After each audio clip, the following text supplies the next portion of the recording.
board for day 2 of ClueCon. Welcome along. Great to have everybody here. Special welcome to you, Chad, and you, Balazs. Thank you for joining us. How are you all doing today? Yeah, I'm doing great. Happy to be another ClueCon. It's too bad I don't get to see you in person again, but maybe one day. That is a shame, isn't it? Yeah. I think the last time we were in person was at Cranky Geek. Not the last one, because that was online, but the one before. Yeah. Yeah. Great stuff. Thank you for all you do there, Chad. It's very much appreciated by the community. And I just want to tell people about what's going on today. This is day 2 of ClueCon. We've got a very full program. We've come off the back of an amazing collection of things yesterday. Had all sorts of workshops and talk going on, and all sorts of fun in the evening with that Quiplash game that we were playing online and live in the lounge as well.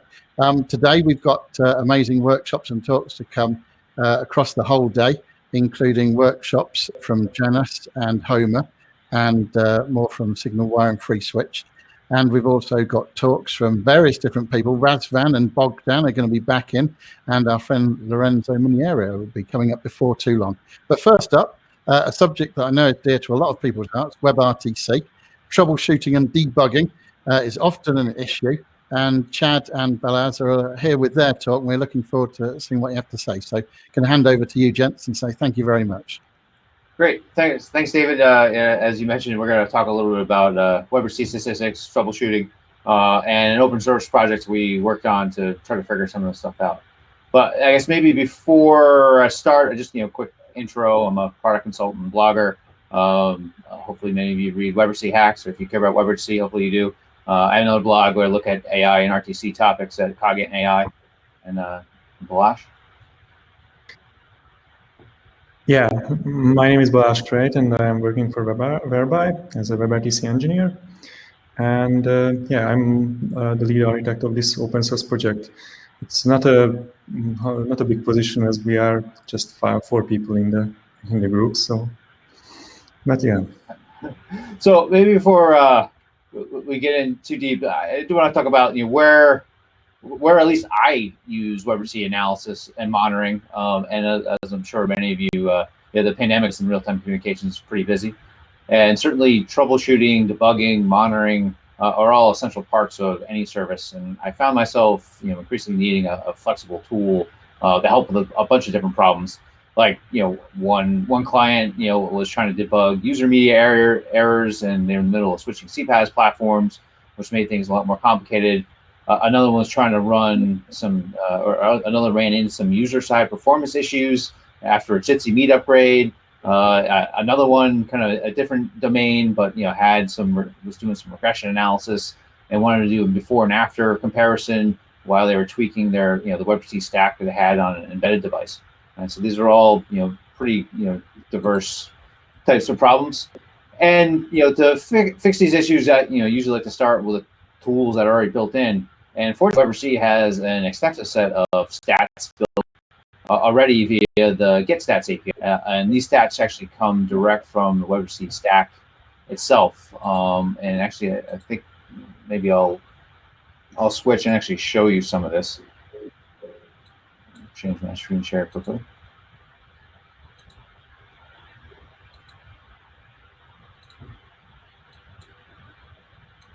So I mentioned the stats. If you ever want, in the spec for the stats, if you ever want some bedtime reading material, I strongly recommend this.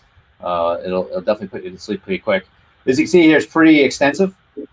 What I think is a little more interesting is all the major browsers have some internal Webrtc debugging and analysis tools. And these are great. So, Firefox has About WebRTC. There's Edge WebRTC internals. I'm using Chrome WebRTC internals. And here, and most of this actually pulls from that GetStats. It actually grabs a lot of really useful, nice data. And you can do this at any time, at least within your browser, to check this stuff out and get some nice, some charts and nice stats here. But what happens if you actually want to? This is all helpful if you're actually sitting in front of the browser and having a problem on your computer or your browser. What if you have some end user issue? Well, there you usually end up going. You want to take advantage of the stats API itself, right? So I'll just show a quick example of what this looks like.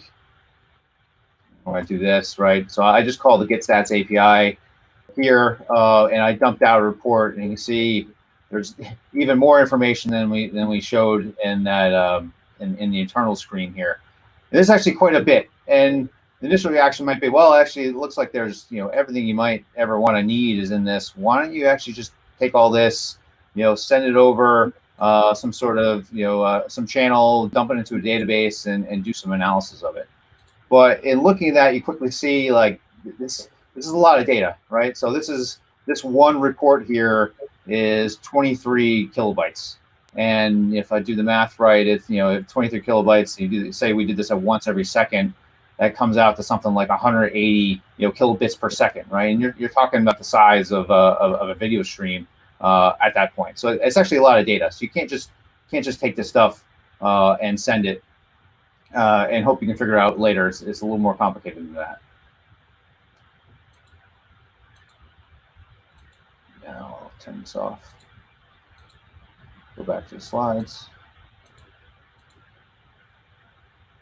So even more than that, there's a lot of things actually GetStats doesn't tell you without doing more work out of the box. I mean, the metrics themselves are actually very raw. So for example, if you wanted to get bit rates, like you need to actually go add up all the bit rate stats and set your timestamps and then do the math yourself.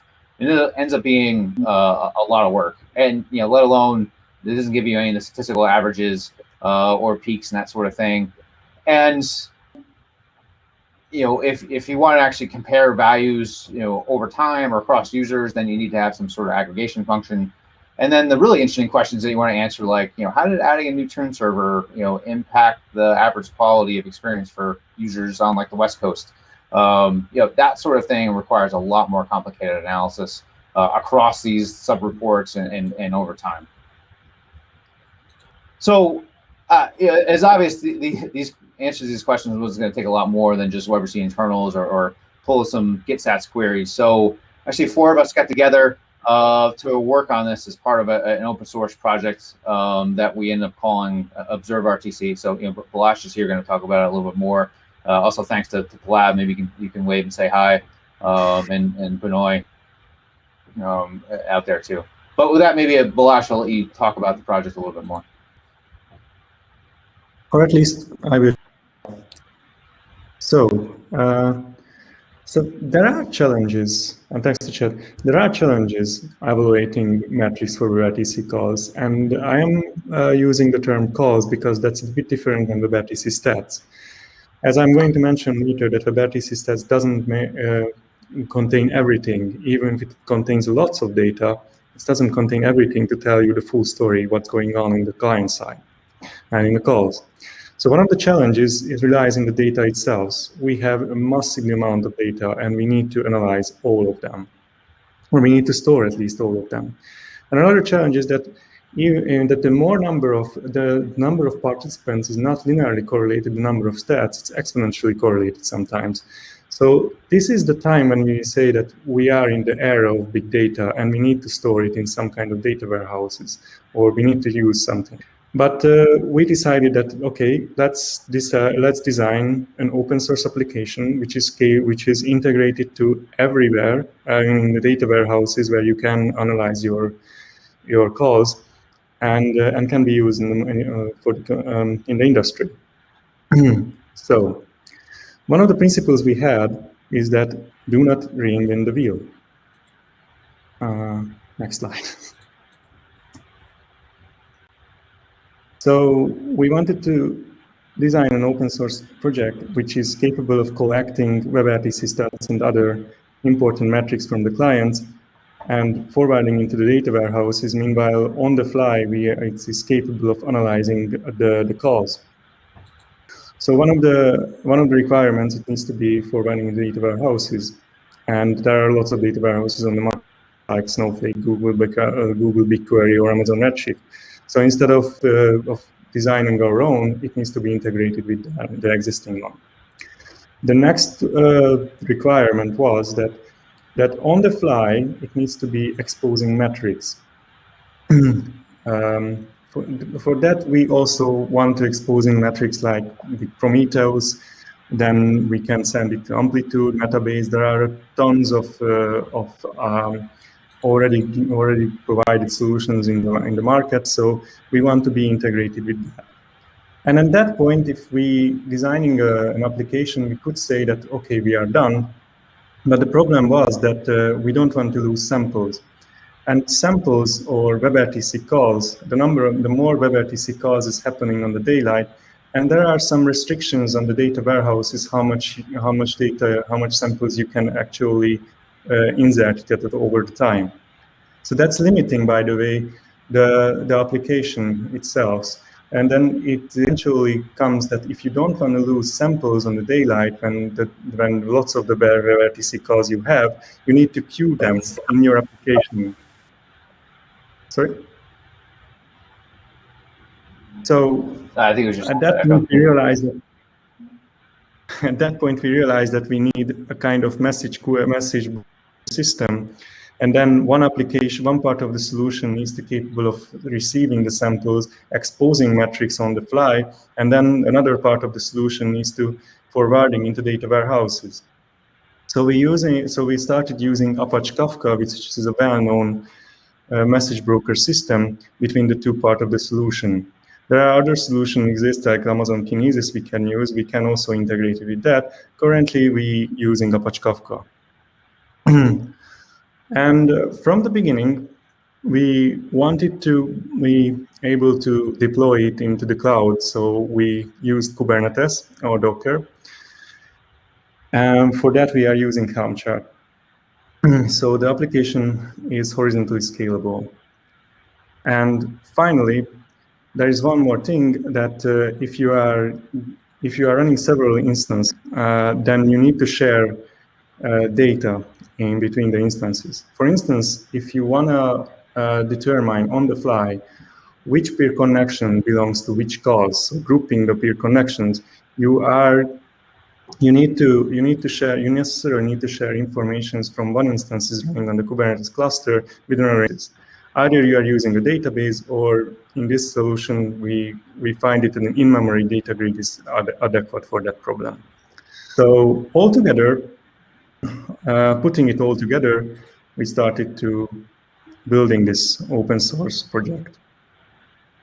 And yeah, so ObserveRTC, the aim of ObserveRTC is to providing open source solution to monitor and analyze your WebRTC calls.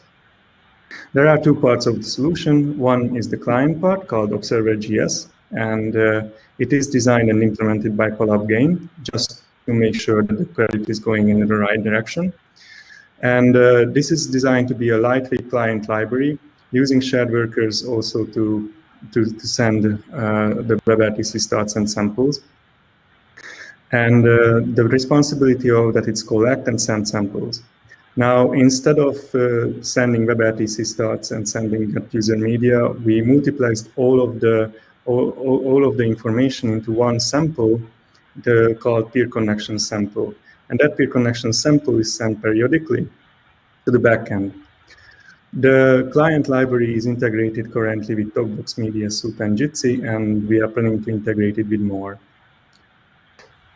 The backend solution is to monitor and analyze the samples written in Java, and it is designed to be scalable from a single local development to large Kubernetes cluster. And currently, it's integrated with Kafka, BigQuery, and Prometheus. And we are planning to integrate with Redshift pretty soon.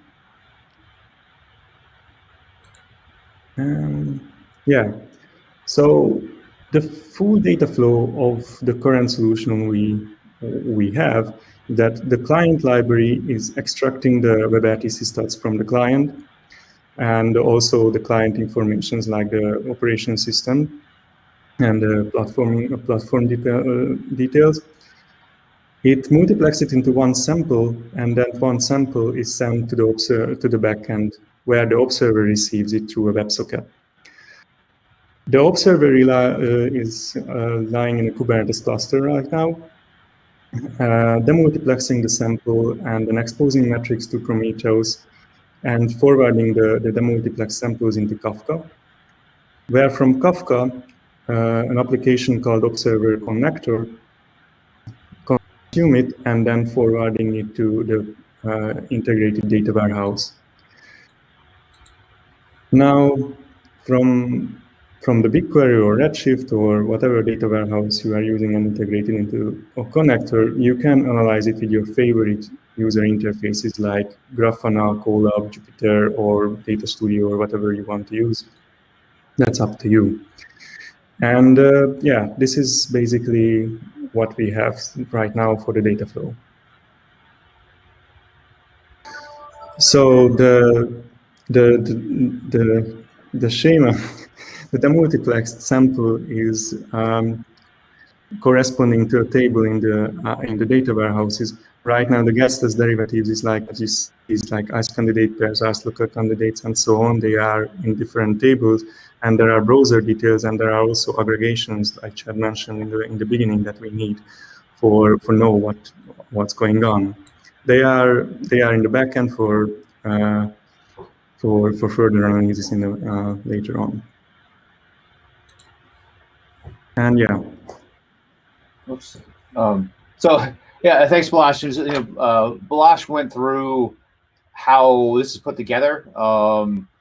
Unfortunately, actually, a lot of it's pretty easy to deploy. And I'm certainly not a Kubernetes Docker expert, but I was able to follow the instructions and get this set up. But really, I guess what I cared the most about it actually is the output, right? Trying to help my customers and others to deal with their problems. So maybe I'll show just real quick, show some of the outputs so you get an idea. Change my screen share again. All right, so Balazs mentioned that we have, we're hooked into Grafana for operations reports and kind of day-to-day monitoring. And really, Grafana is a great tool. We can plug this in, and this is we're just putting together our demo data set, but this gives you an idea here. Really, where I actually found the most value is in doing some more of the detailed, the non-day-to-day reports and kind of going deeper and doing more thorough analysis. One of my favorite tools for doing that actually is Jupyter, in Python. This Colab where we have this right now is just basically a hosted version of a Jupyter notebook. Jupyter notebooks are great. I mean, they're used a lot, and by data scientists, especially because it lets you actually run queries, do analysis. You can actually run Python code, and also just putting comments in here. And then on top of that, the Colab actually pulls in a lot of the same types of Google Docs features where you can comment and kind of at people and keep track of things and changes over time. So this ends up being a nice interactive document, which is really helpful when you're trying to collaborate with a team to uncover and diagnose an issue. As I'll show here, I mean, the general report, there's some basic parameters. You don't necessarily even need to know Python or a lot of this to follow it and tweak some of the things. And here it's all pretty straightforward. And you can see we're building out a library of kind of common queries. And every time you look and analyze something, we'll add it here. But you basically run your query, you put this in, and end up getting a table and some of the outputs. And you can do some charts and customize this. This is really helpful if you're doing some investigation and you want to tweak that input or that output. You can just go in and you modify your query and run that and change your charts, right? And you can see using this, you can find anomalies, issues. Like here's one example where I was looking at number of trying to diagnose the excess peer connections, and you can see that certainly happens. The average number of peer connections per call per day had a huge spike in this one server this one day. So I guess that that gives an idea. Maybe I'll switch back to the deck now.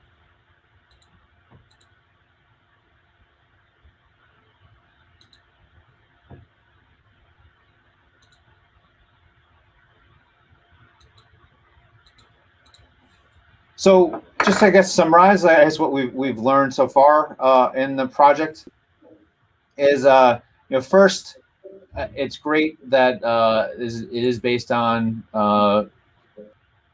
Kubernetes. and we really wanted it to be a scalable system.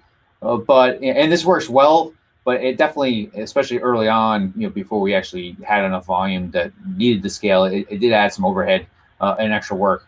It's starting to pay off now, but definitely was some upfront investment. Another area that was a kind of common frustration is that we started out with the idea that making pretty looking charts and graphs would be pretty easy to do once you had the data. And there's a lot of tools out there that do that, but we found that making those pretty graphs over time, I guess when you're dealing with data changes and swapping out surfaces and different needs, actually ended up being way more time consuming than it should be, and it continues to be kind of a frustrating area. And a lot of this actually does come down to the underlying data schema. So as Balazs mentioned, we do have a kind of a unified sample report that we're using, and we're working to simplify and improve both the input, what that report looks like, and some of the aggregations to make this easier. But it still does take some expertise to make sense of like what stats to use and what they mean. And probably as it comes no surprise for those out there, which the audience is writes open source code and uses it. No one really likes to do documentation. We've got a pretty good start there, but it's pretty tough to maintain. We have some more work to do there. And I guess the last thing we've learned recently is that when you run a cloud service that ingests a lot of data and when you run a lot of queries, you really need to pay attention to your cloud service budget. We found it isn't too hard to add thousands of dollars to your bill if you're playing around and you don't if you're not paying attention or if you're not careful and not looking at that. So that's the project. If you're interested in getting involved, either as a user, you want to go install and run this yourself, or we definitely would love to have other contributors help out. The repo's there, just at GitHub, observe RTC. The starting docs, the link there also. And even if you don't want to go and run this up, we are looking for say if you want to just run and analyze and make use of our hosted infrastructure, we could probably work out something there too. So please feel free to contact us. And with that, I guess we can take any questions.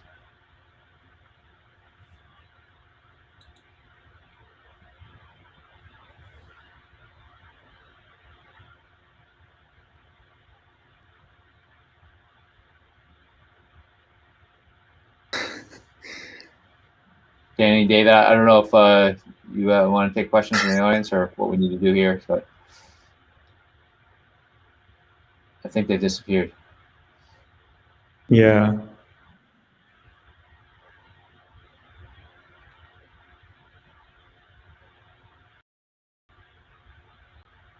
All right. Well, does anybody in the audience have any questions? I think anyone here can unmute themselves.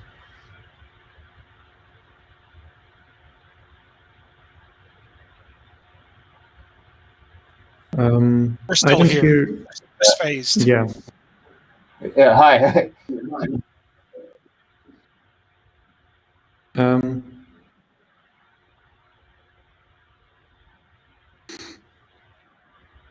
What are some of the common browser problems that you're seeing? As far as what are some of the common a question on common browser problems? I experienced this a lot myself, but it's I say the number one first thing is actually get user media kind of device access issues, and it varies a lot by platform. But there's a lot going on, especially when you're running in a web browser, trying to get access just to the camera and microphone. In particular, I have like a number of virtual devices and real ones in there, and a lot of times it picks the wrong one, or you have a conflict between, say, Zoom or Teams or some other application that's running in the background that happens to kind of grab the camera. And sometimes I think this is it looks like it's at the operating system level, where the operating system just doesn't give access to the camera at the browser, right? And as a browser application, there's not a whole lot you can do about that other than prompt the user and tell them, hey, do you have something else running, or are you sure your camera works, that sort of thing. Right, apologies, I dropped out and I'm back in now. Thank you very much, Chad. Much appreciated. Were there any further questions? If people want to raise their hand, we can unmute you. Yeah, David, there's a question in the chat.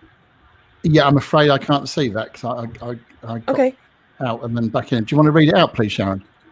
Yep. How does your project compare to other open source monitoring projects? Well, maybe I'll start, and Balazs, you can comment. I guess for monitoring for open source stuff, there's not a whole lot. I do think certainly like Hepic, Homer, that sort of stuff. And those are, well, one, this project is Webrtc only, right? And this is focused on the connection between the browser and, ultimately it'll be for mobile Webrtc clients too. But between the browser and the infrastructure, there's no kind of signaling or SIP analysis or anything in what we do. So we're really focused on those issues and pulling, basically using the client side stats and making sense of that.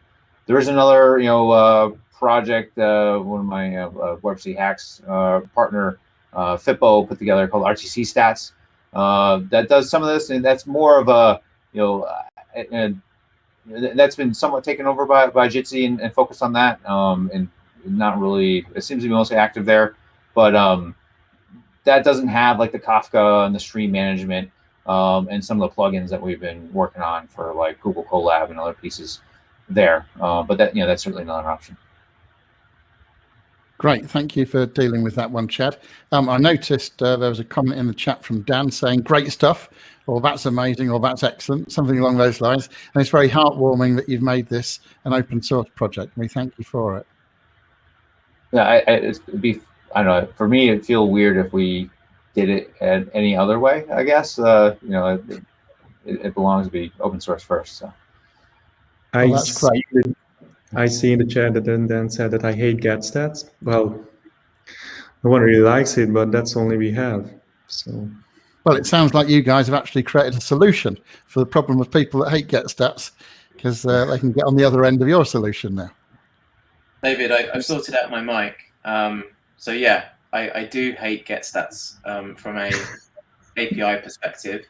And I've always said to the people involved that it should be easy. You can do complicated stuff, but you should also be able to do simple stuff without a maths degree. And this helps people like me who don't like doing lots and lots of maths get access to those statistics, right? Because someone that actually knows maths has done all the hard work for me. Yeah. Yeah, that sounds like a massive vote of thanks. Yeah, well, yeah, we'll talk more, Dan. Great. Okay. Any more questions for Chad or Balazs before we move on to our next speaker? Okay. In that case, gents, thank you very, very much for coming in and telling us about the project and giving us the details of how to get involved, both from a contribution and a user point of view. Really appreciate it. Chad, quick question on Cranky Geek. How's that looking for this year? I think we're definitely going to do something like ClueCon. We actually might end up doing 2 events. So we're looking at potentially doing one like kind of April, May timeframe. So the event went really well last year, and we want to keep it relatively short. So I think we're going to break it up into a likely a May event and a November event like we do every year. Maybe they'll be in person in November, but we're not really counting on it. So right now we're planning for a virtual event in November. But if that changes, great. But again, we're planning for a virtual one. Okay, thanks. Thank you for the update. And once again, Chad and Balazs, thank you very much for coming along. All the best to you. And thanks for having us. You're very, very welcome. Always a pleasure. And we'll bring up our next speaker. It's young Lorenzo. He's looking extremely young today. How are you doing, Lorenzo? I'm fine. How about you? Yeah, really very nice well.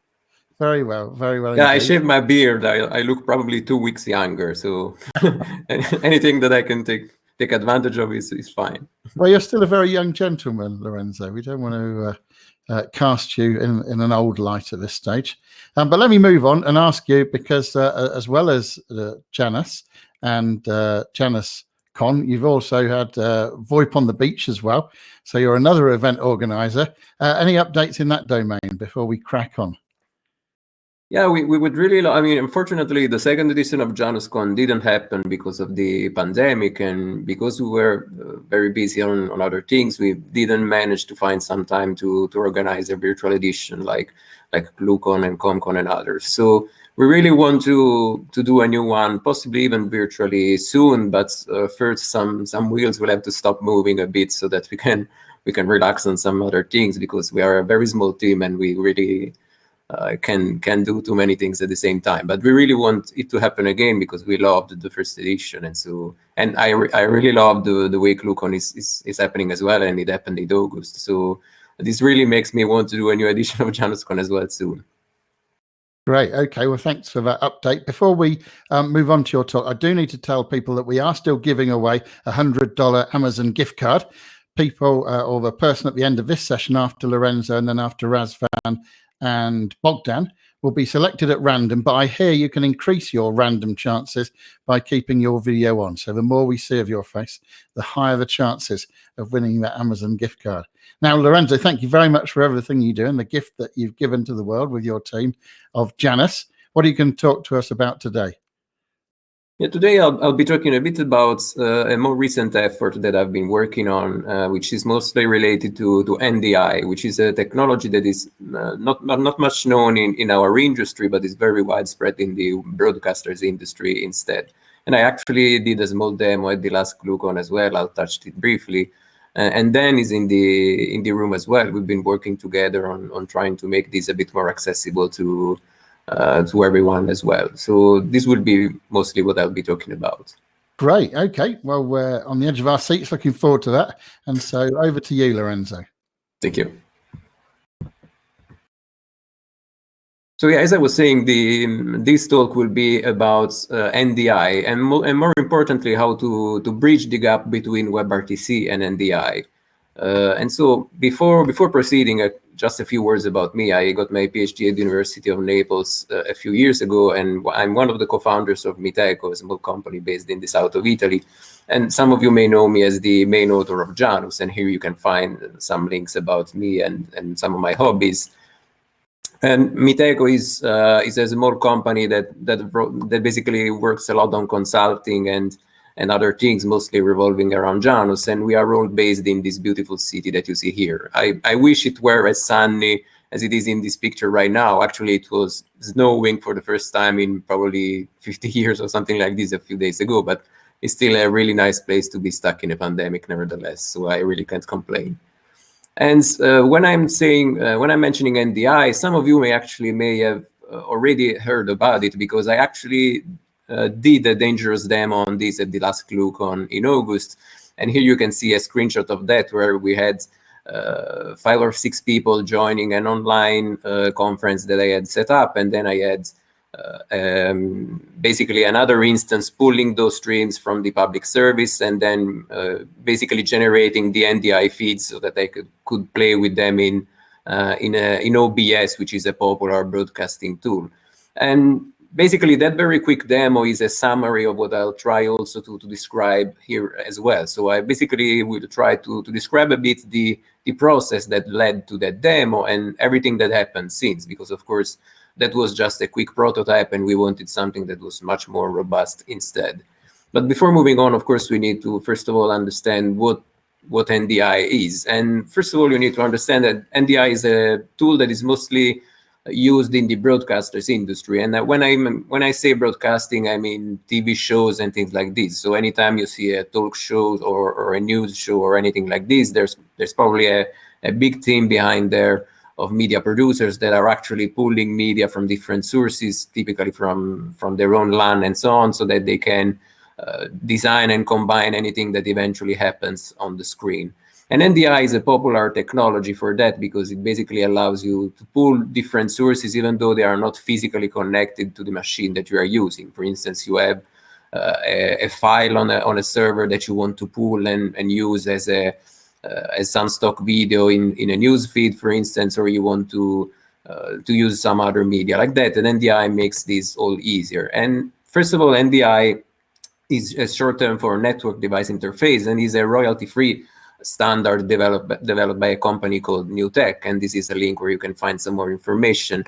And basically, as I was saying, it works by exchanging multimedia streams on the same LAN. And typically, it makes use of multicast DNS for service discovery. So you can figure out where a specific stream is, for instance, and then pull it that way.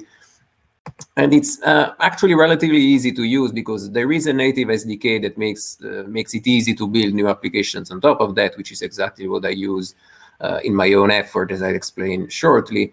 There are also some efforts to work on open source alternatives to that, even though they are a bit more, let's say, in early stages.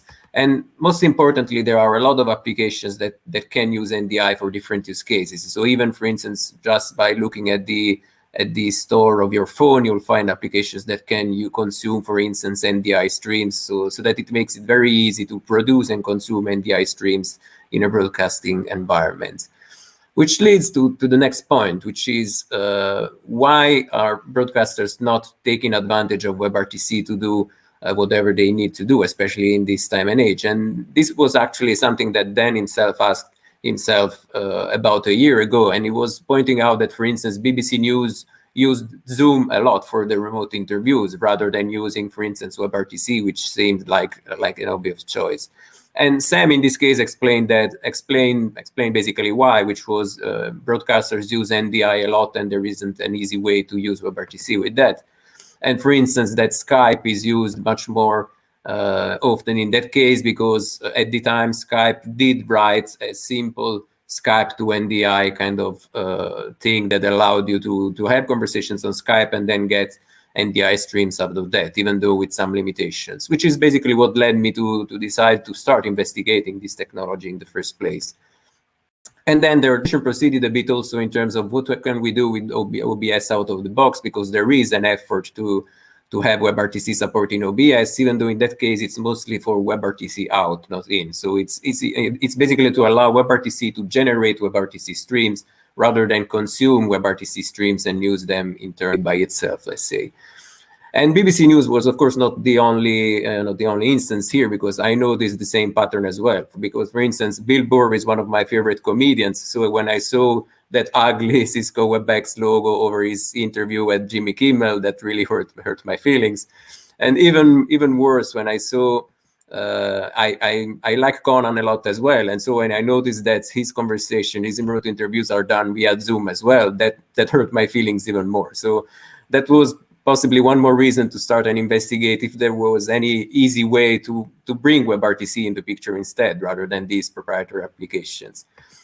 And actually, a much more interesting use case, especially among us, is the ComCon virtual edition that took place in the summer, which Dan took care of. And most importantly, Dan wanted for his event to have pre-recorded talks because he wanted a much stronger focus on quality itself. He wanted more control on the post-processing part and so on, mostly to basically keep up on the standards that he had for the previous ComCon editions. And so the idea would be that speakers would still present via WebRTC, so you would basically get together with Dan and the production team in a WebRTC session so that you could present, possibly do several takes if you did any mistakes and so on. And then once everything was ready, the media production could then take care of processing everything that was recorded, which worked, but per Dan's word was also a bit of a painful process, mostly because, first of all, they had to use basically multiple applications together to get the job done. I don't remember exactly the details, but I think it was Jitsi for screen sharing and vMix for receiving the audio and video streams. And this is because vMix is one of those applications, one of those proprietary frameworks that can support WebRTC and can generate NDI streams, even though they generate mixed streams, which was a bit more cumbersome for the media team to handle, let's say. Which basically, yeah, as I was saying, on one hand you had vMix just doing the mixed streams. On another hand, you had multiple applications doing WebRTC, which could get confusing. For instance, you would start sending your audio in both applications at the same time, generating echo and so on and so forth. So eventually it worked. The result was great, but it took more effort than it would really have needed. which is why Dan and the production team really started asking themselves, isn't there any easier way to do a plain WebRTC to NDI translation? So something where I just publish one or more streams, and then I get exactly the same number of streams as NDI instead, and then I can just focus on the composition rather than struggling with the tool that should actually help me. And so I started looking into this. First of all, looking at whether or not there were existing open source effort for that. And I mentioned, for instance, the libNDI library by VLC, which is still very much in its early stages. Another interesting effort is the GStreamer NDI plugin, mostly because GStreamer is very popular in any form of multimedia processing. And unfortunately, this tool can only be used currently to receive NDI streams and not to generate anything, which means that it wouldn't be helpful in this specific instance where we want to receive WebRTC streams and send NDI streams instead, on the other hand. So I still ended up using this tool for just for validation, especially in the early stages, as I shall show in the next few slides. But it wasn't something that I could use for the purpose, which means that basically I had to try and tackle this challenge myself. And basically what I started to do was focusing on a very simple RTP to NDI application. So I started focusing on something very basic. So how can I receive an RTP stream, possibly an audio and video RTP stream, and translate that to an NDI feed? And from a diagram perspective, it works pretty much like this. You receive a set of RTP packets, you recognize whether they are audio or video, you depacketize them as you usually do in any kind of media server, and then you decode them using the codec that you need. And then in this case, using the NDI SDK, I basically made sure that any frame that I decoded using, for instance, libopus for audio and libbaby codec using the right video codec for video, I would get a raw frame that I could translate to an NDI frame instead, and then send it via the NDI SDK as well, which eventually led to this very simple application that I called RTP to NDI, which I tested in a very simple way by having a GStreamer pipeline generating RTP packets, an audio-video RTP stream encoded pretty much the same way a WebRTC stream would be. This RTP to NDI would receive these packets, and then I would generate an NDI stream to see whether or not it was working. And basically, the tool was very simple. I basically configured it so that it would bind to a couple of different ports and address the string by which you wanted to be identified in NDI. I would start a GStreamer pipeline to send media to those ports. In my application, I would decode the streams, and then I would use the GStreamer NDI plugin to display the NDI stream that I was generating, just to basically verify whether or not what I was doing was actually working. And luckily it was. In this case, I was sending a pre-recorded SNL fake commercial just for the fun of it. And in this case, this window that you see was actually the NDI stream that was being translated by my small application. And of course, this was interesting as a first effort, but what I really wanted to do was not do plain RTP to NDI, but do WebRTC to NDI. And which meant that, of course, I had to start thinking about how to do that. And the first idea was, why not simply use RTP forwarders? And if you don't know what RTP forwarders are, it's basically a simple way that we have in Janus to take a WebRTC stream and relay it as a plain RTP stream somewhere else. And actually, my workshop in a couple of hours will be focused exactly on this feature if you're interested in more. So I encourage you to attend that if you want to learn a bit more about that. And in this case, so using, for instance, Video Room plus RTP forwarders plus this tool would have brought me closer to the target, but it was not really what I wanted to do. So I wanted something a bit more integrated, mostly because I didn't want to focus too much on the integration here. And besides, the decoding and NDI translates are lightweight enough that they can be done in Janus itself without heavy weighing too much on the operations that Janus needs to do, typically because we tend to avoid transcoding in Janus itself. And eventually this turned out to be a relatively straightforward process, mostly because Janus has its own RTP stack, so I didn't need the RTP stack that I created for the RTP to NDI tool. And then everything else worked pretty much the same way, which means that if we look at the diagram that I described before, I basically just needed to change a few things in order to make it work as a custom Janus plugin instead. In this case, you can see instead of an RTP stream, we have a WebRTC stream getting to Janus, and then Janus passes the packets that it receives via WebRTC to the NDI plugin, which then can recognize whether or not it's audio or video packets. Basically, the NDI plugin is notified via a callback about any RTP packet it receives, and then everything else works exactly the same way. So I depacketize the code and then send via NDI. With the difference that here the approach is a bit more integrated. So as part of the Janus API, I can, for instance, address the NDI label that I want to use and things like this. Which means that eventually it became something like this. So a user sending a WebRTC stream to Janus, and then Janus itself via the NDI plugin sending an NDI stream to the production room. And so to give this a test, I basically created a very simple web page where I could basically publish a WebRTC stream to Janus, also specify the label that I wanted to use for the NDI stream. And then basically the end result was basically the same. So still using the NDI plugin, the GStreamer NDI plugin, I could display the stream that I was publishing via a browser instead. So this was, again, one step closer to the target, but not really there because there was still one last part missing. So first, I was doing all of this in my own LAN, so in my own private network, which works for a demo, but not really if you want to make this globally accessible. So if I wanted to have a chat, for instance, with David online somewhere and then pull those streams and turn them into NDI streams, I cannot bring David in the Janus installed in my own local environment. So I might do that, but it's a bit more problematic because, I mean, there's firewalls involved. It's hard to make Janus reachable. It's much easier to have a public instance somewhere where you can have the public conversation and then somehow pull those streams into your own local network in order to use those NDMs locally instead. And there are a couple of options that we could do here. So we could translate the code once more so that we could basically translate these to a client that would basically pull those streams from the Janus instance, or we could just leave exactly as it was and basically use Janus as a programmable client instead.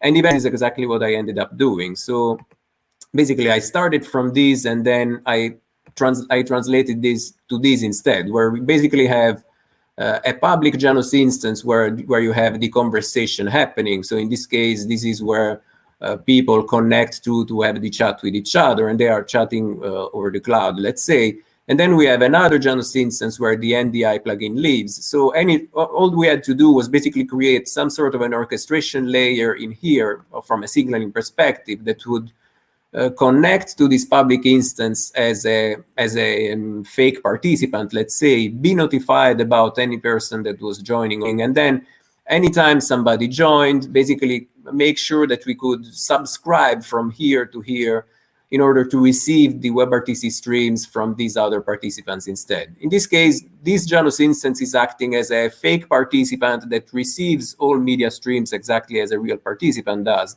And so since WebRTC is used and basically two Janus instances can talk to each other because they are two-peer in the WebRTC communication, the end result is that in our own LAN environment, we have access to all the WebRTC streams that are connected to this public room instead. And since we have access to those streams, we can translate them to NDI because everything is done locally in this case, and then generate the streams that we needed.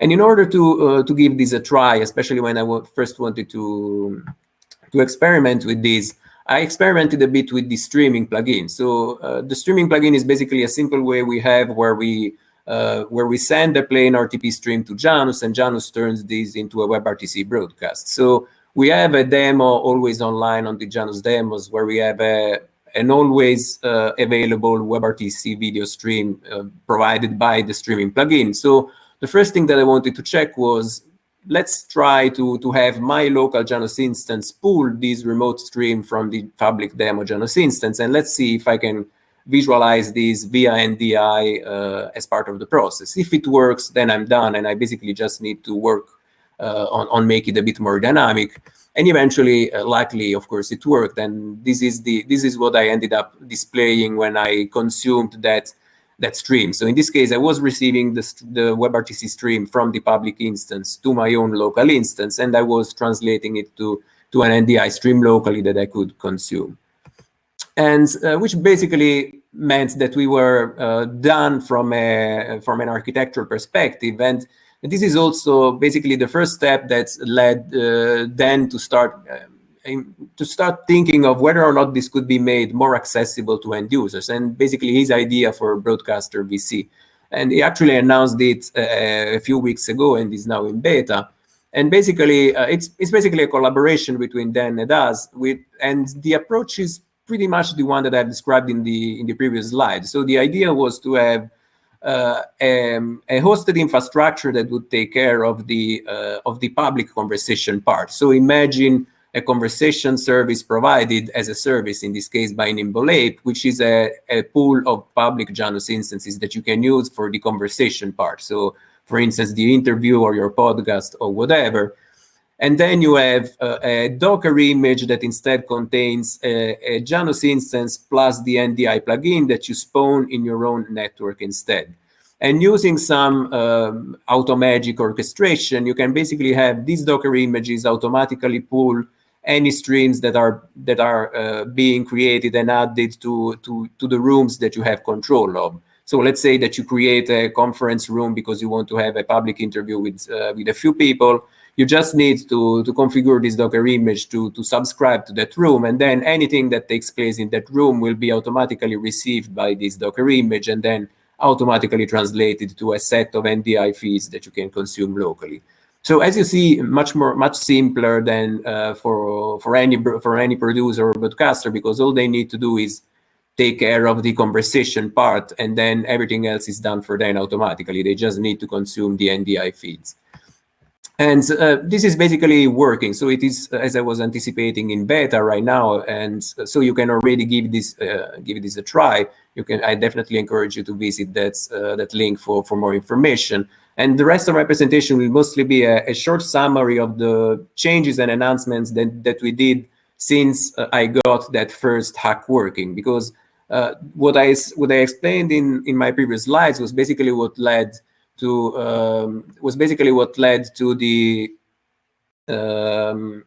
the demo that you saw at the latest ClueCon demo, ClueCon Dangerous demo. And so, but there were still things that we needed to do in order to make it work better. And first of all, for instance, we added support for stereo streams, because this was something that was much more, which was then suggested mostly because WebRTC does support stereo, and so having access to stereo streams in your own broadcasting environment can be quite helpful, which was relatively easy to do. Something that was a bit more tricky was fixing some artifacts that Dan was experiencing in his first attempts, which were mostly related to the fact that we didn't have a jitter buffer in the early prototype, and so we were just decoding in real time any packet that we were receiving, which, as you know, means that any out of order packet or missing packet would basically lead to this kind of artifacts taking place. And so inserting a jitter buffer there definitely helped fix this issue in the first place. Another trickier issue was related to some streams that were not really being displayed correctly. And actually, if you look closely at the recordings of the Dangerous demo I did at ClueCon, there was one there as well that I covered because I was ashamed. But basically, it turned out to be a quite silly problem. So it typically seemed to happen only for screen sharing most of the time. So typically weirder resolutions than the one that cameras typically have. And it was just basically some missing information that we were not setting in NDI frames, like stride and stuff like this, that are typically related to how you address some video frames before you shove them around. We also added support for some test patterns, so something that could be used easily to verify whether or not your instance works without the need of generating a WebRTC stream in the first place. So let's say you install the Janus Plus NDI plugin in your network and you want to check whether or not your producer setup will be able to consume NDI streams from Janus. This should be possible typically in the same LAN, but since MDNS is used for broadcasting, MDNS may or may not work depending on LAN fragmentation and segmentation and so on and so forth. So having some way to basically generate a test stream that you can consume even independently of whether or not anybody is sending Webrtc stream was actually helpful. And so we added something like this in a programmatic way. And in this screenshot, for instance, you see Dan was using an NDI viewer on his phone to basically verify whether or not his phone was actually able to consume the NDI stream that the Janus instance was generating. We added some support for watermarks as well. And this may seem like a, let's say, more silly requirement because typically any kind of watermarking, lower thirds and so on is typically done in the application, the broadcaster application itself. So it's something that you can easily do within OBS to craft the scene any way that you want. In this case, we wanted to add the way to also hard code the watermark on the video itself, possibly for branding requirements or anything like this. So in this case, this makes for an easy way to hard codes a specific image on the video stream itself so that it cannot be removed when you actually use it in the application itself. And to conclude, we also added, and this is very recent news, since we had already added AV1 support many months ago, but it only became available in browsers very recently. We wanted to check whether or not it would work with the NDI plugin as well. And basically, it turned out to be quite easy to depacketize AV1 and decode AV1 as well, which means that you can indeed use AV1 and the NDI plugin will be able to consume it anyway. And if you want to see all of this in action in a more, let's say, interesting way than just see me blabbering about it, first of all, there is a demo that Dan recorded a few weeks ago where he goes in detail about how you can actually go from zero to a working setup using Broadcaster VC. And this screenshot also shows a bit how it works. So in this case, a web page where you have your own communication, your own live interaction with the other participants, and then NDI streams becoming automatically available in the tool of your choice, in this case OBS, so that you can do your own composition and be creative with NDI feeds. And this is basically it. So I hope this wasn't too fast or too confusing, and it was interesting enough for you all. So if you have any question for me or even for Dan, because I know he's in the room, I'll be glad to answer them. Thank you. That's great. Thank you very much, Lorenzo. We appreciate that. Lorenzo, please keep your screen share switched on, even though it's been taken off the screen. And can you put it back to the slide just before you talked about Broadcaster VC? There was a picture of a man and a woman on the screen there. In the meantime, while Lorenzo is doing that, any questions for Lorenzo?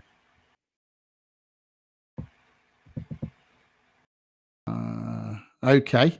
In that case, well, is that somebody who's got? Is that Maxim with a question? Sobo Max. Yeah, that's me. That's me, Dad. Hey, Lorenzo, nice. Hey, Maxim. Again. How are you? Question I have: how do you handle synchronization between streams and audio and video? Is there any problem with that, or is everything working without any concerns? At the moment, we haven't focused too much on that, mostly because, especially when you are pulling a single stream, basically, in this case, the audio-video synchronization within the same peer connection is assumed to be pretty much there already. And so the moment you are consuming it, we are basically just translating it and converting it to NDI. When you have multiple peer connections at the same time, there may be a bit of of course, the desynchronization there, but we haven't noticed anything weird in that specific instance. And we don't expect there to be any specific problem that wouldn't happen in any regular web conferencing application that we typically attend. So because in that case, you are basically doing the same thing. You are receiving a lot of streams at the same time, and they may or may not be in sync. And so you have to consider the NDI recipient as pretty much another participant in this context. So exactly as something is happening in a real conference, you are translating it there. So I expect that producer tools like OBS are able to introduce some artificial delay in case they notice something that they may want to fix in real time as well. But in that case, that's something that can be taken care of at a media production level rather than at the media transport layer instead.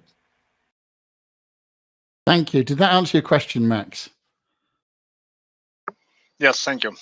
Great, that's good. Okay, before we carry on, I just, Casey, thanks for putting that screen share up in the middle again. Can you put it top left on a highlight too, please? And in the picture next to it, can you pop Răzvan in, please? Just want to do a quick comparison there. I can't help thinking that there are some similarities. You mean between the actor and Răzvan? Exactly. I don't know if we're going to get that. Hairstyle. I've gone off script slightly here. Yeah, I can see some similarities in the hair. Yeah. If it doesn't work with me, try Bogdan. Is there anything you want to tell us, Răzvan? No, actually, I wasn't part of that commercial or whatever that was, but it does look like me. Okay. Or I look like him. Thank you, Răzvan. Lorenzo, thank you very much for coming along and talking to us about that project. And thank you for the opportunities. It's always nice to be here. We're looking forward to your workshop as well, coming up a little bit later today. Top stuff. But for now, we're going to let you go in the interest of timing and move on. Lorenzo will be around, so if you do want to ask questions, you can find him in the chat or maybe in the ClueCon Cafe or somewhere else like that. But in the meantime, thank you very much, Lorenzo. For bye for now, and we'll bring up Bogdan and Răzvan because they're coming up next. Fresh from a great workshop yesterday, where you had a nice number of people in attendance learning more about what's going on in the world of OpenSIPS. How are you feeling today, Bogdan? First, thank you, David. Well, we do feel ready. Especially, I'm really positive all about this because actually Răzvan will be the main speaker today. So I'm really cool, just sitting and watching. So yeah, he will do the heavy lifting for today because the part that he's presenting, it's some work he did. So he will have the honor to present it. Oh, well, that's great. We're very pleased to be having that information from you. Thank you again for your participation and for delivering that workshop yesterday. We really appreciate it. And for everything you do in the open source community. And of course, you have your own event called OpenSIPS that happens periodically. Any plans for that this year, Bogdan? Definitely. I mean, that's a tradition for, I think, 6 or 7 years to have the OpenSIPS Summit. Last year, of course, as everyone else, we went online. With probably this year will be more or less the same. We haven't set yet a date. We are actually chatting with the guys today about this. Like, okay, we should start doing that. But yeah, definitely will be an OpenSIPS Summit this year.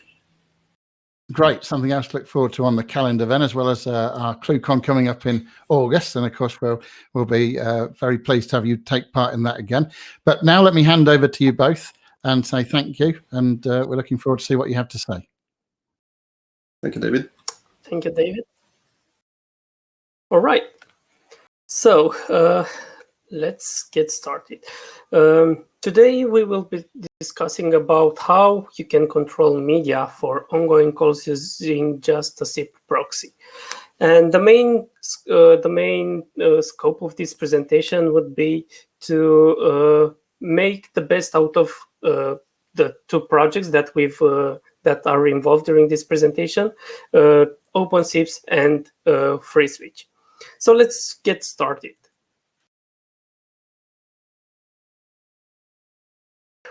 I bet most of you know what a SIP proxy is. It's a lightweight server that facilitates interaction between a set of SIP endpoints.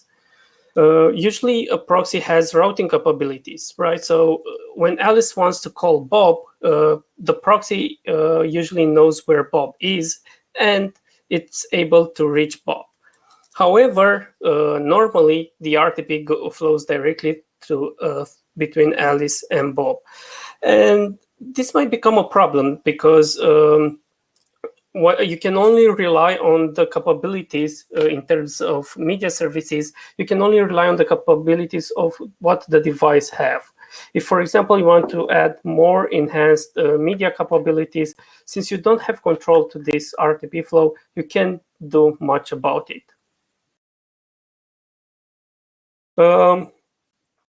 So in order to add enhanced capabilities, you probably need to use a fully fledged media server B2B user agent, which will act as a SIP endpoint, but provides various media capabilities. So you're no longer limited to whatever the device supports, but you can also add your own capabilities.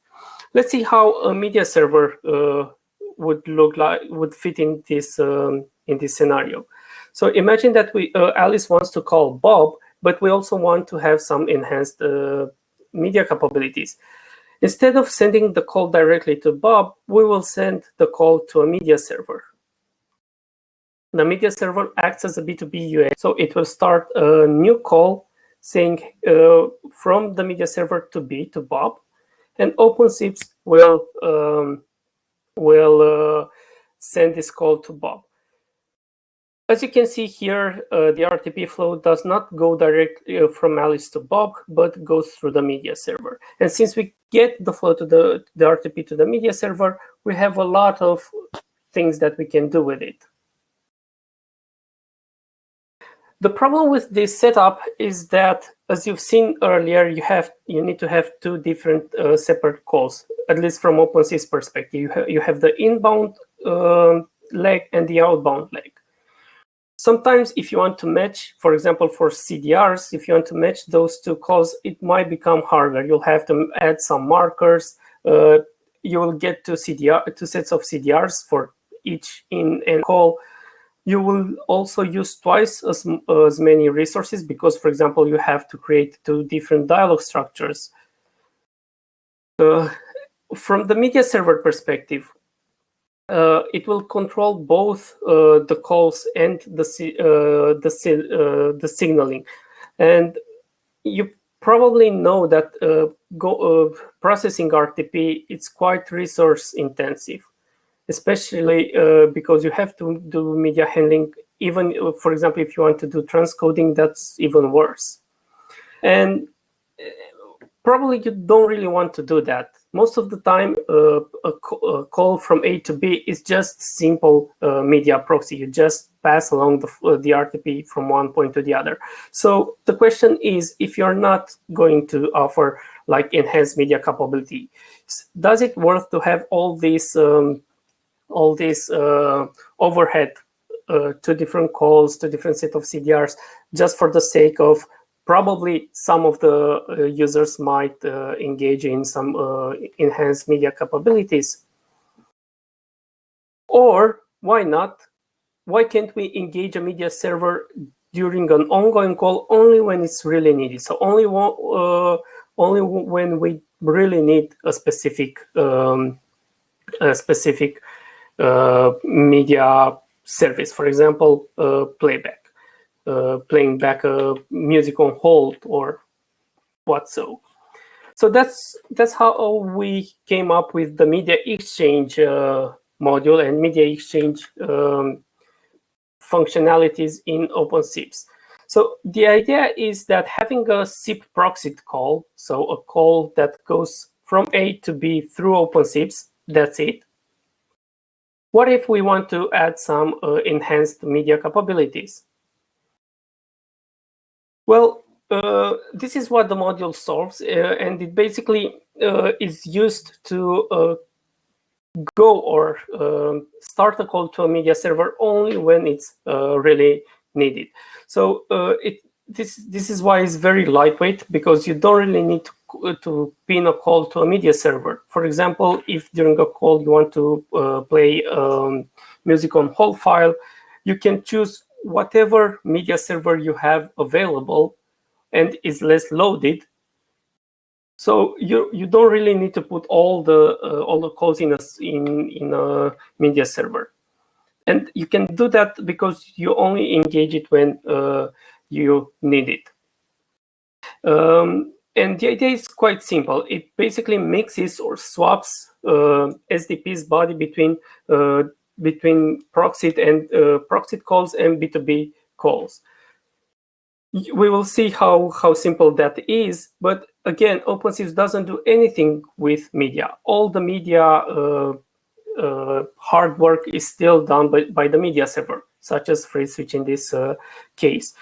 And the fun part is that you don't really need anything extra. You don't have any requirements on the user device, on the SIP device, or on the media server, because everything is full SIP compliant and you don't need any SIP extensions. It's pure SIP. Let's see how the idea comes from. So imagine that Alice wants to talk to Bob, and she will say, "Hey, Bob, where should I talk to you?" Well, Bob says, "Hey, Alice, if you want to talk to me, you should reach me at SDPB."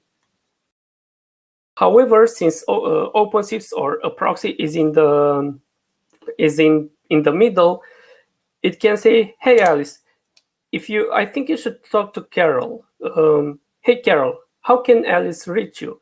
So the proxy, instead of saying Alice to talk to Bob, it will say, "Hey, Alice, talk to Carol." This way, the RTP flows between Alice and Carol, even though Alice thinks she talks to Bob. And if you think about this, this is exactly how the media relays work, such as RTP proxy or RTP engine. Is the exact same idea. You provide an SDP, the callee provides an SDP. However, each of them receive a different SDP that is managed by a media relay, in this case, RTP proxy and RTP engine. Let's see exactly how this works. So Alice sends OpenSIPS his own SDP. The SDP is describes where it should receive its media. And OpenSIPS says, "Hey, Bob, you should talk to A at SDP A." In response, Bob says, "Hey, Alice, you can reach me at SDP B," and Alice knows how to reach Bob. So at this point, we have established an RTP flow between Alice and Bob. So Alice and Bob can talk about their problems, whatever they want. But let's say at a certain point, you want to engage some enhanced media capabilities. For example, from the proxy side, you want to warn Alice, let's say, that it's running out of credit. It's just an example. What you would do from the OpenSIPS side, you will start a call saying, "Hey, play me back a file at SDPA."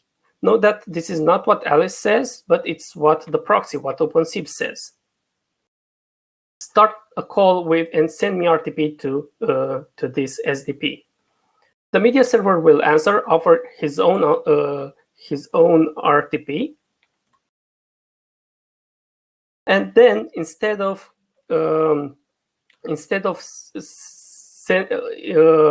sending that to Bob or to Alice, we will tell Alice in the same dialogue, so in the same call, "Hey, Alice, if you want to talk to Bob, you should reach him at SDP MS, the SDP of the media server," right? And at this point, we have established an RTP flow between the media server and Alice. Note that Bob will still send RTP to Alice. That's because he wasn't updated about any new SDP. So in order to fix this, since Bob is no longer involved in the call, because the call now, like from the media perspective, is between Alice and the media server, we have to put Bob on hold. So to do that, we will send an on-hold message to Bob. So the scenario is quite simple. Alice and Bob establish a call and they talk to each other. During the call, media server needs to, so at a certain point, we decide that we have to engage an enhanced media server. We will send a re-invite within the dialogue with the new media SDP. And to one of the participants, we can also send it to the other participant as well. We can, for example, start 2 different media services. We can play back something to the caller, and something else to the callee, or for example, to the callee, we can ask him to prompt a pin or whatever. But if we only want to mangle one of the participants, we can put the other one on hold just to make sure that it won't continue sending traffic to the other participant.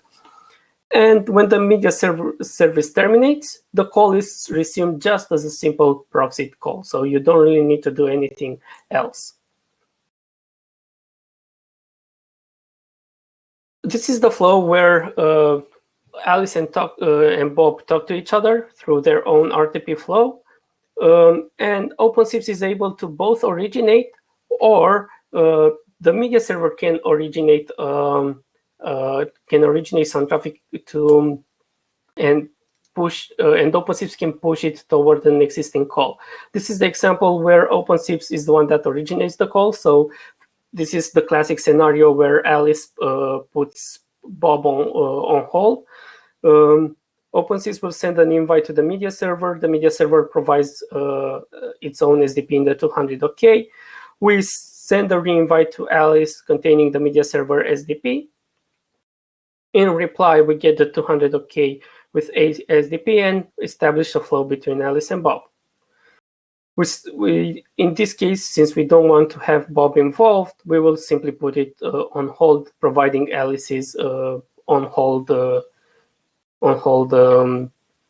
SDP. And at this point, as you can see, the RTP between Alice and Bob disappears because Bob will no longer send it, will no longer send anything because he's on hold. A similar flow happens when the media server wants to originate a call. So again, we have a call between Alice and Bob, and the media server sends an invite with its own SDP saying, hey, push me an announcement to this call. What will happen? The same. We will send a re-invite to Alice, providing the media server SDP. We'll get the SDP back in the 200 OK, and we will forward that SDP to the media server. This is a bit more natural. That's because in the previous case, as you've seen, we were storing A's SDP, which might or might not change. So ideally, it should work like a challenge answer pattern where the media server challenges and Alice answers. However, in practice, most of the SDPs don't change over the call, so it's quite safe to do that. And even if it does change, it will re-invite in order to make sure that both parties are updated. So in practice, this works quite okay. And of course, we will put an RTP flow will be established between the media server and Alice, and Bob will be put on hold.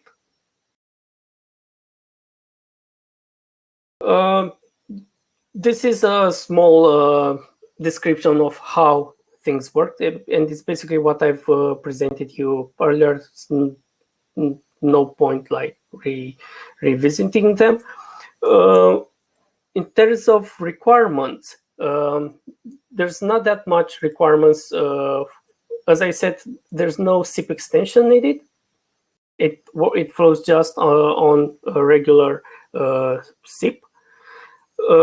From OpenSIPS side, you will have to use the dialog module, and that's because we use a dialog module to store SDPs and store some state information in order to be able to retrieve whether the call is on hold or not. You should also use the B2B entities module in order to intercept calls from media server or originate calls to media servers. This is the module in OpenSIPS that is able to provide B2B capabilities. And of course, you will require a media server such as FreeSwitch in order to play back announcement or offer whatever enhanced media services FreeSwitch has to offer. And it does have to offer a lot. So you will definitely need a media server. A similar functionality is the media forking, which its purpose is to copy media from a call to a different SIP endpoint.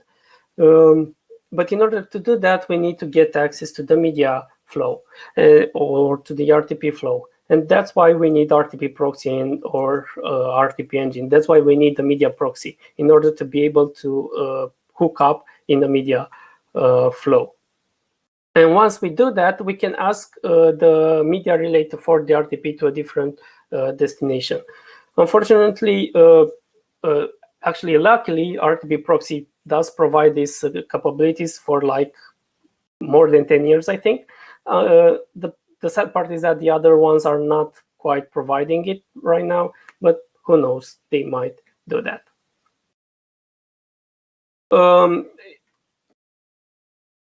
You will see that this is mostly inspired from the way the cbrec module works in OpenSIPS. So it's basically the same idea, although you can use this, for example, to listen to a call or to record the call, but without using the cbrec payload. How this works, so imagine that we have a call between Alice and Bob that goes through RTP proxy.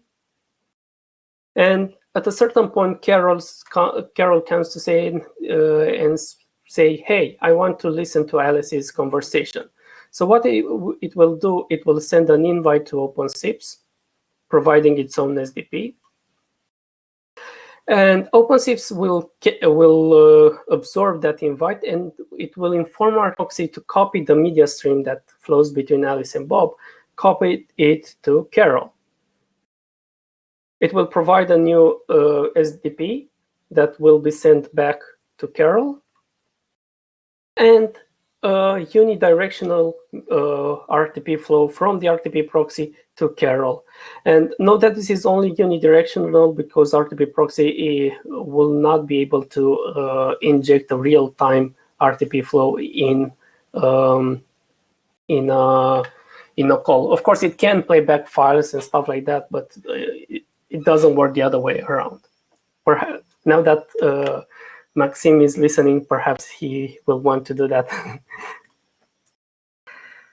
So the idea behind media forking scenario is that when Alice and Bob establish a call and somebody wants to listen to a conversation, OpenSIPS will create a call, or it can also originate or receive a call. And OpenSIPS will instruct RTP proxy to forward the RTP to that SDP so that the third-party user can hear the conversation between the two. Of course, listening can be paused, resumed, or terminated.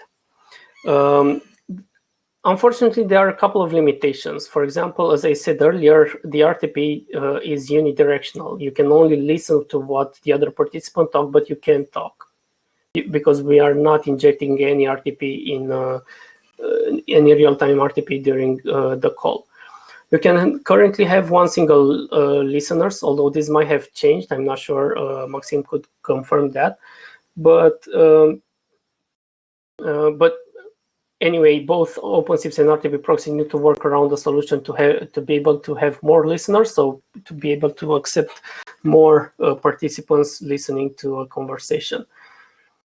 This way, we could perhaps offer some sort of a unidirectional conference, let's say. There's no transcoding or no codec negotiation involved. So during the third call, you'll have to use the codecs that were being used in the initial call. And it's not compatible with DTLS or NAS RTP. That's because keys are negotiated between the initial participants of the call. So a third participant will not be able to pop in and negotiate his own keys. Now let's see a couple of examples about what the media exchange module can do. So as I said earlier, one of the use cases is to listen a call where we have a call between Alice and Bob that goes through OpenSIPS and RTP goes through RTP proxy. Carol calls in and says, hey, I want to listen to one of the participants. And RTP proxy will start forking the RTP of one of the participants to Carol. Whenever a byte comes in, this flow stops, and as you can see, the call resumes to its original state. Let's say you want to play some music on hold. Okay, you can do that. Whenever Alice puts Bob on hold, it will send a re-invite with a special marker, A equals send only, saying, hey, I want to put Bob on hold. But instead of sending the re-invite to Bob, what we'll do, we will start a new call to the media server saying, hey, play back some music on hold to this SDP. We will get an SDP, we will get our call answered, and we will send this SDP in a re-invite to Bob. So instead of sending A's on hold SDP, we will send the media server's SDP to Bob. What will happen is that Alice no longer sends RTP, or should no longer send RTP because he's on hold. So this RTP flow disappears, and the new RTP flow is established between the media server and Bob. Whenever the call gets resumed, Alice will send a new re-invite with his plain SDP, so without the A equals send only marker. We will send a byte to the media server and then simply relay the re-invite to Bob, re-establishing the flow just as it was before. See that this call no longer exists. The RTP flow no longer exists. Basically, there's no more reference to this media server. If you, for example, want to put the call on hold again, you might as well choose a different media server, because it's this one. It's basically idle. A different use case is call whisper. So again, we have a call between Alice and Bob where that flows to OpenSIPS, and we have a third party, let's say Carol, that wants to whisper something to Alice. It will start a call to OpenSIPS. OpenSIPS will re-invite Alice, providing Carol's SDP, and put Bob on hold in order to make this RTP flow pause. And at this point, we have established a call between Alice and Carol. Actually, an RTP flow, because as you've seen, there are actually two calls. It's this call and half of this one. In order to terminate this call, Carol terminates the conversation with Alice, sends a bye. OpenSIPS re-invites Alice, this time with Bob's SDP. And it will re-invite Bob with Alice's SDP. And of course, this RTP flow finishes and is resumed between Alice and Bob. Again, we resumed our call to the initial state.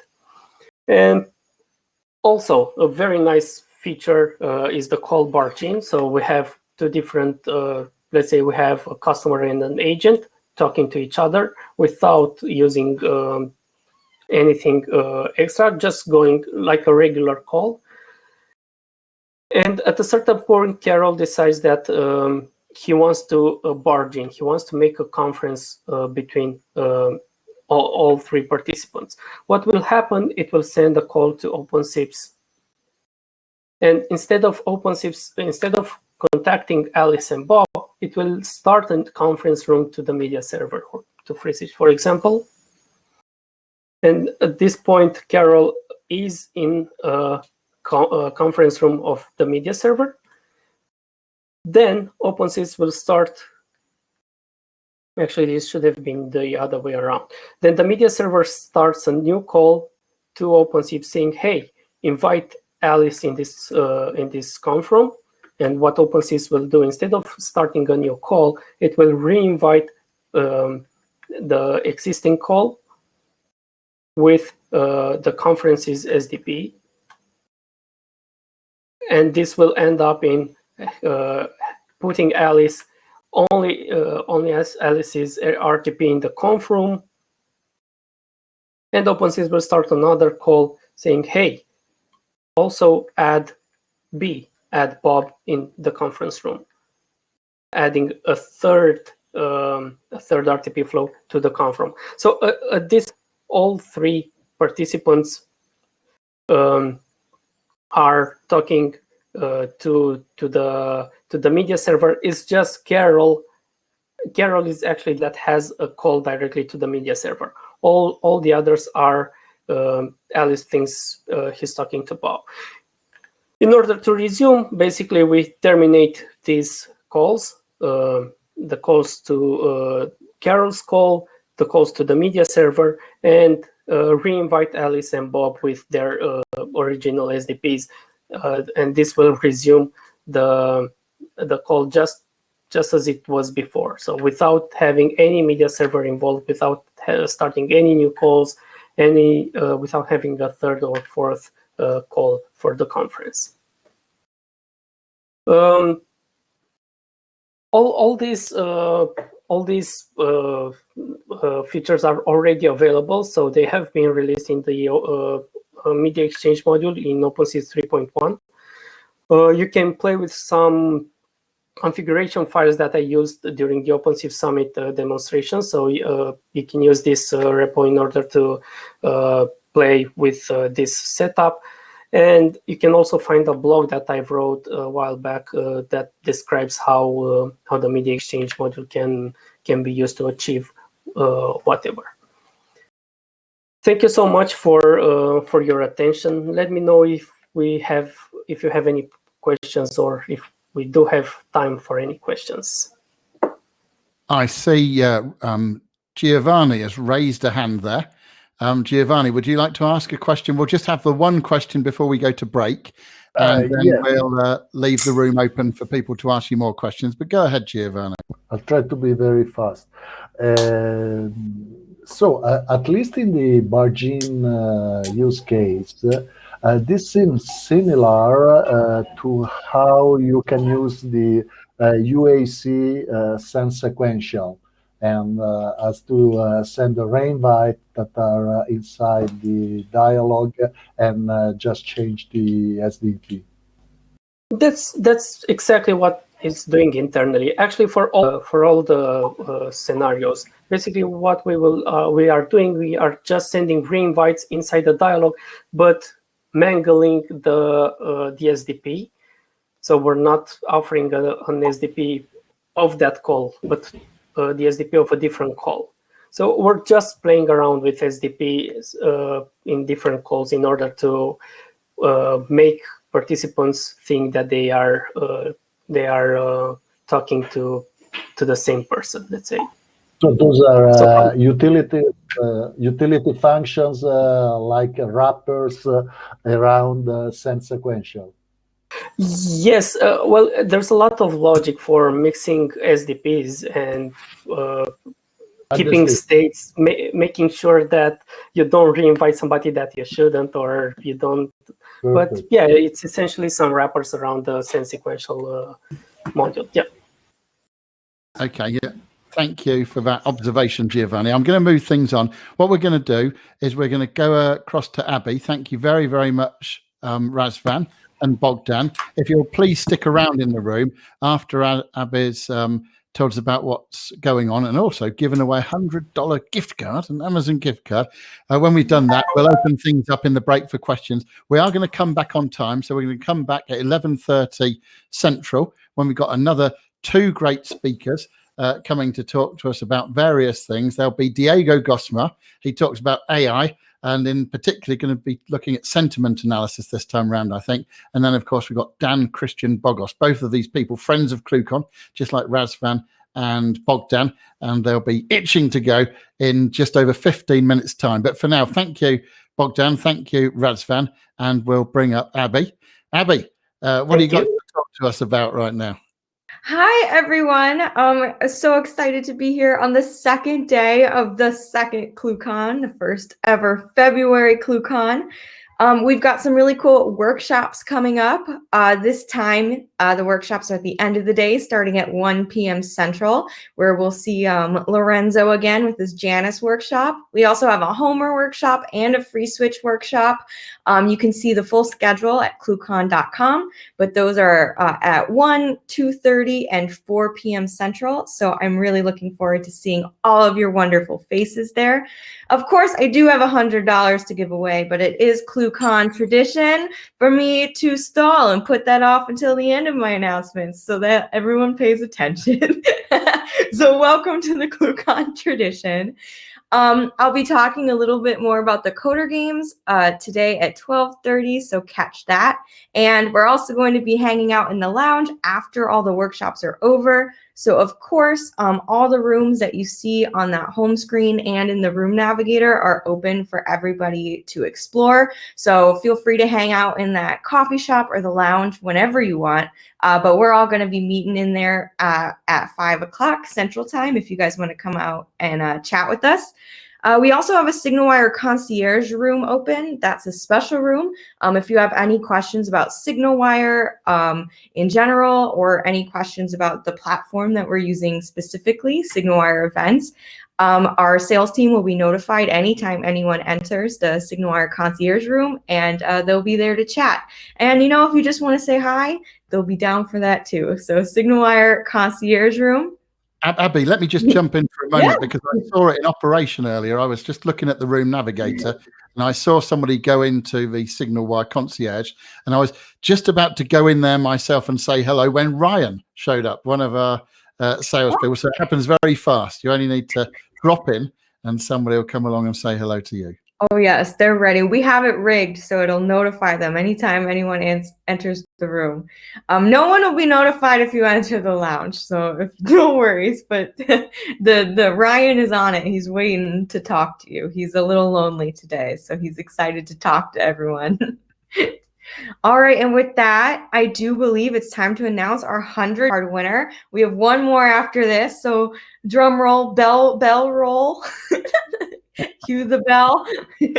And the winner of our $100 gift card is Tim Fry from DNS Network. Congratulations, Tim Fry. Again, for those of you who are in this conference right now, you're automatically entered into our random drawing. But, we do give a little bit of bonus points to those who are showing their camera. And congratulations to Tim. Thank you for joining us today. And congratulations on your beautiful prize. And Tim, check out the chat for instructions to claim. Second. I have you check that. Excellent. Thank you, David.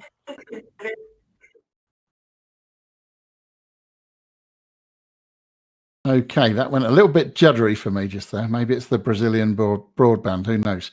Okay, thank you, Sharon, and thank you, Abby. We're going to go for a break now. We're going to be everybody's going to be around, I expect. So if you want to talk to anybody, stick around. Razvan and Bogdan are in here as well. Thank you very much, and Abby. We'll see you again a little bit later on. But for now, we're into a break, and then we'll be coming out at 11:30 Central, so just 13 minutes time, when we'll be hearing from Diego Gosmar first. Yay. See you soon. Great, and I do.